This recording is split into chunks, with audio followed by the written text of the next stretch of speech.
মূল্যবান তাকরীর পেশ করবেন অত্র গ্রামের সুনামধন্য কৃতি সন্তান হযরত মাওলানা মুফতি মোহাম্মদ জাহিদুল মাহদ হাফিজাহুল্লাহ। এ পর্যায়ে আপনাদের মাঝে তাকরীর পেশ করবেন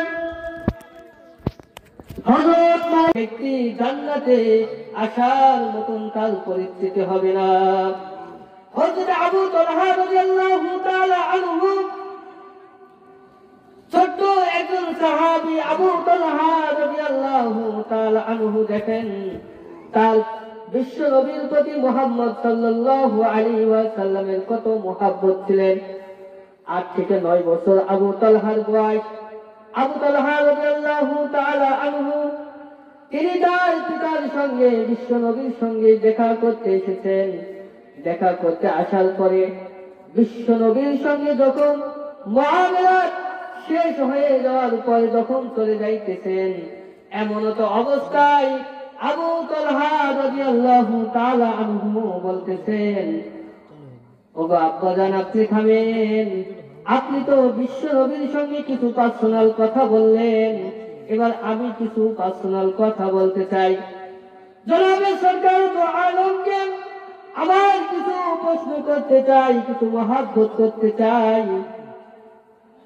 বিশ্ব নবীর কাছে দৌড়ায় গেলেন ছোট্ট 8 বছরের আবু তালহা রাদিয়াল্লাহু তাআলা আনহু। আবু তালহা রাদিয়াল্লাহু তাআলা আনহু সরাবে বিশ্ব নবীর কাছে যাওয়ার পরে বললেন, আমার পিতাকে তো আপনি কিছু আমল দিলেন, আমাকে কিছু আমল দেন যেন আমি আপনার ভক্ত হয়ে যেতে পারি। বিশ্ব নবী মুহাম্মদ সাল্লাল্লাহু আলাইহি ওয়াসাল্লাম তিনি বললেন, ওগো আবু তালহা, তুমি যদি তোমার পিতার গর্দান নিয়ে আসতে পারো আমার কাছে, তাহলে আমি তোমাকে আমার দলভুক্ত করে নেব।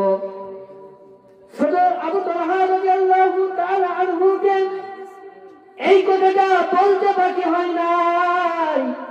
সঙ্গে সঙ্গে আবু তালহা রাদিয়াল্লাহু তাআলা আনহু একটা ছুরি বের করে তার পিতাকে হত্যা করার জন্য ছুটে চলে গেছেন। এমন তো অবস্থায় বিশ্ব নবী ডাক দিয়ে বলেন, আবু তালহা, আমি হলাম এমন একজন নবী দুনিয়ার জমিনের ভিতরে পিতা থেকে সন্তান আলাদা করার জন্য আমি দুনিয়ার জমিনে আসি নাই। সন্তান থেকে পিতাকে আলাদা করার জন্য দুনিয়ার জমিন থেকে আমি আসি নাই। আমি এসেছি কিভাবে সন্তান আর পিতার মহাব্বত এক হতে পারে। এই জন্য আবু তালহা রাদিয়াল্লাহু তাআলা আনহু বলছে, তুমি পাস হয়ে গেছো, যাও, তুমি বাসায় চলে যাও। তো দেখেন বিশ্ব নবীর প্রতি কতটা মহাব্বত। এরপরে আবু তালহা রাদিয়াল্লাহু তাআলা আনহু তিনি বাসায় যাওয়ার পর কিছুদিন অসুস্থতা ছিলেন। বিশ্ব নবী এসেছেন তাকে দেখার জন্য। এসে দেখার পরে তার পিতাকে বলেন, আবু তালহা যদি দুনিয়ার থেকে যদি চলে যায়, তখন আপনি আমাকে খবর দিবেন, বা বেশি অসুস্থ হয়ে গেলে আপনি আমাকে জানাবেন। এমন তো অবস্থায় বিশ্ব নবী দেখা করার পরে বিশ্ব নবী যখন মক্কার জমিনে আবার ফিরে চলে আসেন, কিছুদিন পর আবু তালহা রাদিয়াল্লাহু তাআলা আনহু দুনিয়া থেকে চলে যায়। তো দুনিয়া থেকে চলে যাওয়ার পরে বিশ্ব নবী হয়তোবা তিনি শুনতে পান নাই, জানান নাই তাকে। তো কিছুদিন পর বিশ্ব নবী সফরে ওদিকে যাওয়ার সময় আবু তালহার বাসার দিকে যেতে, তো আবু তালহা রাদিয়াল্লাহু তাআলা আনহুর পিতাকে বলতেছেন যে, আপনার ছেলেটা কোথায়, আবু তালহা কোথায়, আমার ছোট্ট সাহাবীটা কোথায়? তো আবু তালহার পিতা বলতেছেন, তিনি তো দুনিয়া থেকে চলে গেছেন। বিশ্ব নবী হতাশ হয়ে গেলেন। আল্লাহ রাসূল চোখ দিয়ে পানি বেয়ে বেয়ে পড়তে চান, বলতেছেন, এমন একজন ছোট একটা সাহাবী দুনিয়ার জমিন থেকে চলে গেল, অথচ তুমি আমাকে জানাইলে না। আবু তালহা রাদিয়াল্লাহু তাআলা আনহুর পিতা বলতেছেন, আপনি শুনে রাখুন, আমার ছোট্ট সন্তান আবু তালহার ওসিয়ত ছিল। কি ওসিয়ত ছিল? তিনি বলতেছেন, বাবা, দুনিয়ার জমিনে বিশ্বনবী সরকারে দো আলম বহুত মাইল খাইছেন, তাইফের জমিনে অনেক মাইল খাইছেন, তার অনেক সূত্র আছে গো বাবা।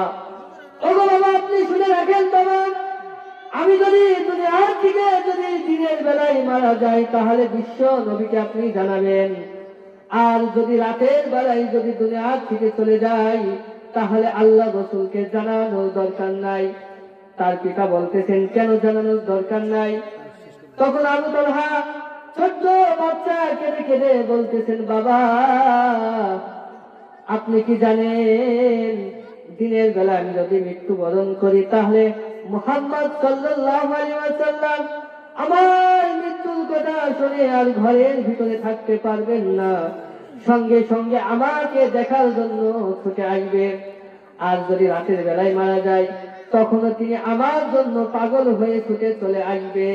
কিন্তু এখানে একটা ডিফারেন্স, পার্থক্যটা হলো দিনের বেলায় যদি সরকারের দো আলম আসেন তাহলে হয়তো তার কোনো বিপদ আপদ হবে না, কিন্তু যদি রাতের বেলায় বিশ্বনবী আমার মৃত্যুর খবর শুনে যদি রাতের বেলায় আমাকে দেখতে আসেন, এমন তো অবস্থায় কাফের মুশরিকরা যদি বিশ্বনবী সরকারের দো আলমকে উপরে যদি আক্রমণ করেন আর বিশ্বনবী যদি আহত হয়ে যায়, ওই দিন আল্লাহ তাআলা আমি ছোট্ট আবু তালহাকে আল্লাহ তাআলা কঠিন হাসরের ময়দানে আমাকে একজন খারাপ মানুষ ভাবে তুলবেন।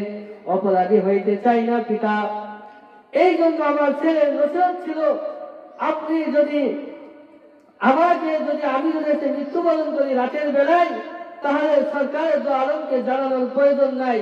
এই জন্য দেখেন ছোট্ট একজন সাহাবী আবু তালহার বিশ্ব নবীর প্রতি কত মহব্বত, তার একটা প্রাণ জীবন দিয়ে তার মহব্বত কত, আর আমরা সে মহব্বত সে বিশ্ব নবীর সাল্লাল্লাহু আলাইহি ওয়াসাল্লাম মাধ্যম পাওয়ার একটা স্থান আমাদের আমদহ মাঠে আমরা আয়োজন করেছি, অথচ আমাদের আমদহ মাঠে যেখানে আসলে আল্লাহ রাব্বুল আলামিনকে পাওয়া আমল একটা বহুত বড় একটা দামি সম্পদ।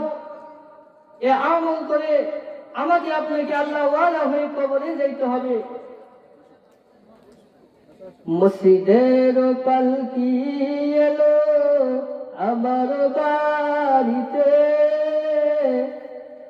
তাড়াতাড়ি সাজাও আমায় নতুন পোশাকেতে, নতুন শাড়িতে রে।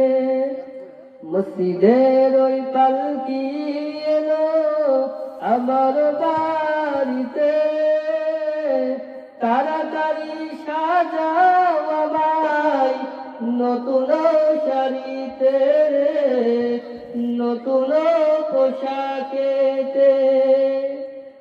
কন্যা পুত্র ঘরের স্ত্রী সবার ধরবে আঁকি, কেউ আটকাইতে পারবে না রে দরজায় খাড়া পালকি রে, আমার দরজায় খাড়া পালকি। মসজিদের পালকি এলো আমার বাড়িতে, তাড়াতাড়ি সাজাও আমায় নতুন পোশাকেতে, নতুন শাড়িতে রে।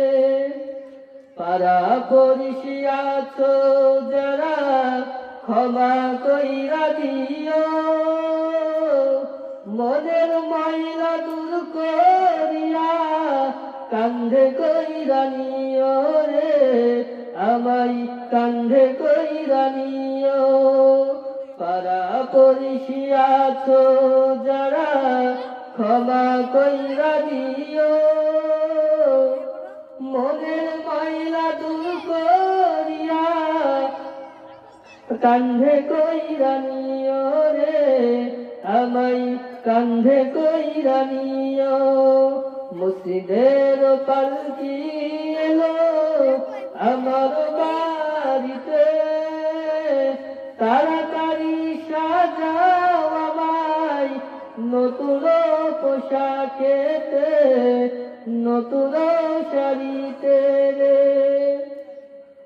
এই জন্য মৃত্যুর কথা আমাকে আপনাকে সর্বদা স্মরণ করতে হবে। কখন আজরাইল মালাকুল মউত আমাদের সামনে চলে আসেন।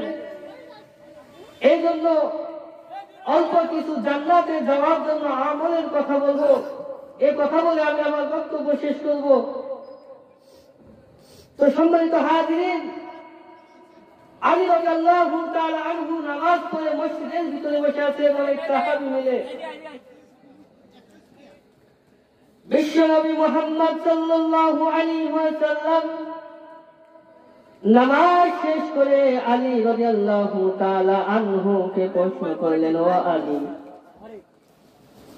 আমি কি তোমাকে এমন কিছু আমল শিখাই দিব